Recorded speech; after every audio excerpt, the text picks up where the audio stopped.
পাখিটাকে তো ধরতে পারলাম না আর কি। চাইছিলাম যদি আমার হাত থেকে খাইতো তাহলে আমি আর কি ওটা ধরতাম আর পালতে পারতাম, বাট আরেকটু কাছে থাকলে আর কি ধরতে পারতাম। অনেকটাই কাছে ছিল, খালি আমার হাতটা একটু বড় হয়ে যেত যদি, তাহলে তো ভালো হতো। যাই হোক, ও তো তারপর অনেক করছি, ডাকছি, ও মনে আমার ইশারাটা বুঝতে পারিনি, না তো ও জিনিসটাই খায় না।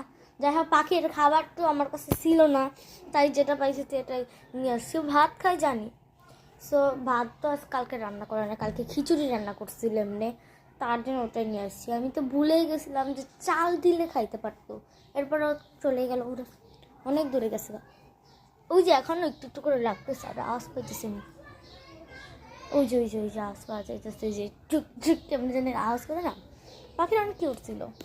যাই হোক, কী করার, বেশি ভিডিও করতে পারবো না, এক জায়গায় যাবো, মোবাইল চার্জ দিতে হবে।